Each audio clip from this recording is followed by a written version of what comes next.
I'm Nan McKay, and I would like to introduce you today to Miriam Axel Lute. Miriam is the CEO, editor-in-chief at ShelterForce. She's been the editor of ShelterForce since 2010. She was first a staff member in 1997, though she pursued other things from 2002 to 2010. ShelterForce is a national publication for people working in community development and on housing justice. She's also been the news editor of a weekly newspaper, an opinion columnist, freelance editor. She's really good at writing, parenting blogger, performance poet, and urban planning student. And she also has worked as a community development consultant. Based in Albany, New York, she's a board member of the Community Development Alliance of the Capital District. So welcome, Miriam Axel Lute. Thank you. Good to be here. I wish I had your talent in writing, believe me. That is something that you either have or you don't. So Miriam, how did housing justice become one of your passions? Well, I started as a high school student with what felt like two separate passions for general social justice and for environmental sustainability, actually.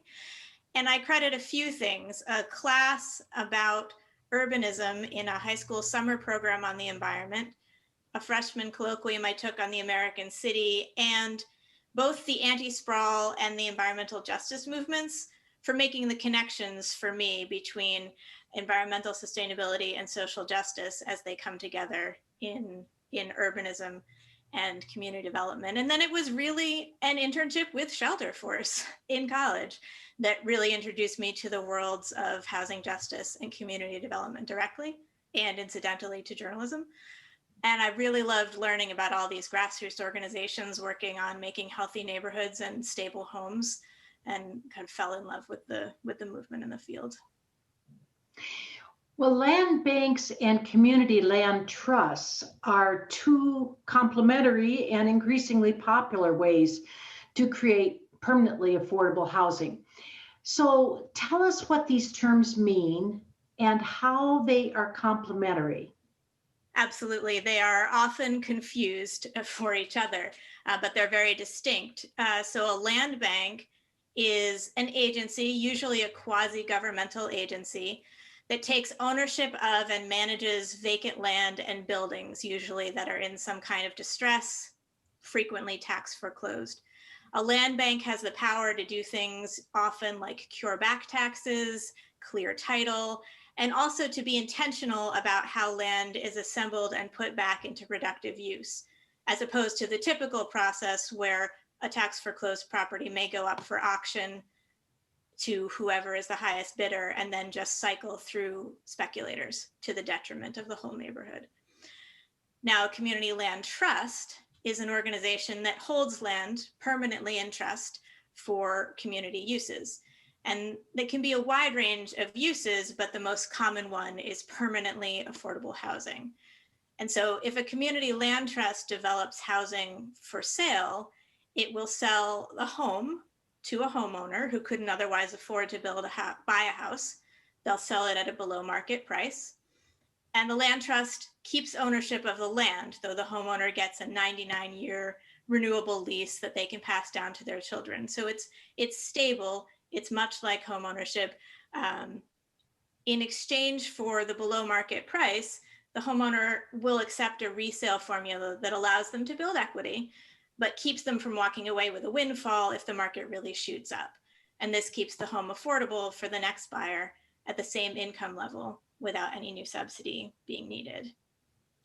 They combine together really well to create affordable housing because a land bank is giving land or selling land, depending, and a land trust needs land. Land banks are looking for responsible owners that will do something with the land that will be good for their community, and the land trust is looking to do that. So having a land bank active will help a land trust because often buildings won't have deteriorated as badly if they've been pulled out of the speculative cycle sooner. which makes affordable housing rehab more feasible. And also it's very helpful for a nonprofit entity like a community land trust that takes time to assemble their financing to get access to properties.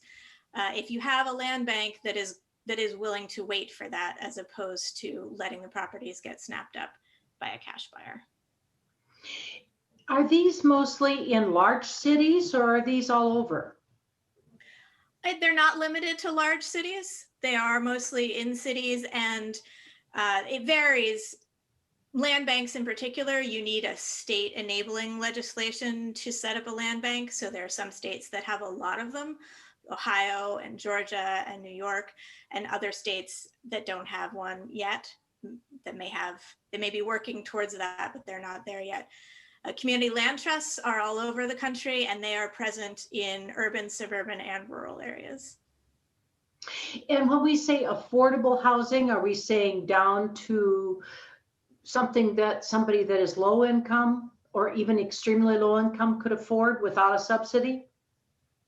Yes, it depends on which form. So community land trust, if it's developing for sale housing, is often targeting and accessible to folks in the 50 to 80% of area median income range, so low income.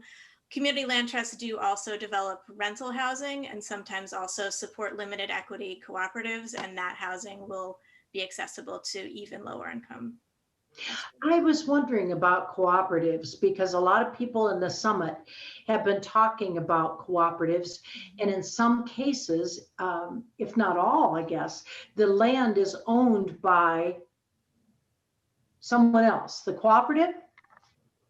It depends. So you can have a cooperative where the cooperative corporation owns the land as well. You also are increasingly seeing a dual setup where the cooperative owns the building, but you do have a land trust that owns the land, and that keeps it permanently affordable. It keeps the cooperative from getting together and voting it out of affordability. So when you have this dual ownership, in a sense, where the land is owned by one and the building is owned by others, a person or persons, who is responsible for the maintenance and upkeep of the land part of it? Would that be the land It's usually the owner of the building. Okay. The owner of the building has all that responsibility, though the land trust does provide stewardship and support if the owner of the building gets in trouble in some way or needs some assistance through a rough patch. Who are the primary developers? Are you finding, I don't think housing authorities are typically involved, are they? In land trusts, I haven't heard of any housing authorities, no. So community land trusts have typically been their own nonprofits that have formed, sometimes neighbors getting together, other organizations. There are also existing nonprofit community developers that have started to make a land trust as a subsidiary. And there are also increasingly municipalities that are launching land trusts. They're usually somewhat independent, but getting that support and initiation from a municipality. Yeah, are these ever used in conjunction with tax credits? There are tax credits that's usually for rental development, but yeah, they tend to take in all the various financing approaches that any nonprofit developer would take and use them in the ways but just within this model, so that they have that additional long-term permanent affordability. Could you give us a couple of examples so we better understand what the benefits of doing it this way are? Sure. So I have some examples of land banks and land trusts working together here in Albany, New York. Actually, the land bank has an inclusive neighborhoods program, which gives the Albany Community Land Trust, which has been around for a long time, the first chance to purchase the properties that they have in areas that don't already have as much affordable housing. And they give the land trust the chance to purchase those properties at a discount. Another one of my favorite recent examples is Columbus, Ohio, where the land trust is actually a subsidiary of the land bank.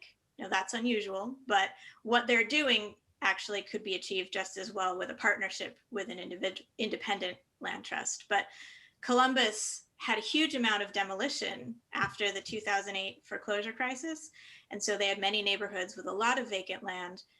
And many of those neighborhoods have recently been experiencing some very dramatic rises in values, and developers have been coming to the land bank and asking to buy that vacant land. And the land bank was able to actually hold back and say, we know that there's a need in the city for affordable housing. We've been hearing that from the city. And we have a one-time opportunity here to introduce some permanently affordable housing in these neighborhoods and make sure that they stay mixed income and accessible. And so they are directing a lot of those properties that they have to affordable housing development, including through the land trust, where it will stay permanently affordable. Interesting. Tell us some of the positives and negatives of innovation in the housing world. I think positives and negatives of innovation in the housing world are kind of similar to what they are in other areas of social change. So on the one hand, people are clever, and when they get to break out of the mold of assumptions of what we can and can't do and what people do and don't want, they come up with some great ideas that meet the times and people's needs better, whether it's more affordable construction methods or innovative ownership models like the community land trusts, or combining the co-ops with land trusts, homes that accommodate different family sizes. On the other hand, an overfocus on innovation means that we don't capture all the benefit that we could from investing in programs that we already know work, or the new ones that we create. And instead we hop from pilot program to pilot program. Even ones that are promising never quite get to scale. And so we're looking for a magic bullet for what at base is a political problem. So we haven't decided that housing is a human right, and we continue to pretend that the market will provide, with a little few tweaks, all evidence to the contrary. So we need good programs and good ideas to invest in, but to really get where we need to go in terms of affordable housing for everyone, that's a matter of organizing policy change and political will. So how are you involved in social justice today, since that's your second passion? Right. Well, I mean, through happily, I get to do it through ShelterForce. That's part of it. But we write about racial equity. We write about organizing, tenant organizing, and all these things as they're connected to the housing world. I also do participate in things outside of ShelterForce. I've been very active in Black Lives Matter marches. I recently have become a National Lawyers Guild legal observer to support that activism outside. And it's interesting and fun, isn't it, to get involved in something that you really care about? It really is. It's so important. Do you have anything else you'd like to add on things that you think will be discussed or you'd like to discuss at the summit? Well, I'm really intrigued with all the great ideas bouncing around, and I think it'll be wonderful to bring the folks who have been working on, as you said, innovative ideas, and hopefully connect them with the folks who are trying to work on building the political will to see those things get to scale, and bringing those two groups of people together would be really exciting. Well, thank you so much, Miriam, for participating with us and talking a little bit about something that nobody else has talked about yet. So it's one of those innovative ideas that we really do want to hear about. Yep, they're really wonderful. So I hope that people will reach ShelterForce. We always discuss all these kinds of ideas every week. We send out a new email. So would you give them the website address? Sure. It's ShelterForce.org. That's shelter, FORCE.org. The name comes from when we were founded in the 1970s as a tenant organizing paper. And we love to uphold that legacy. And be involved. So thank you so much. Great. Thank you.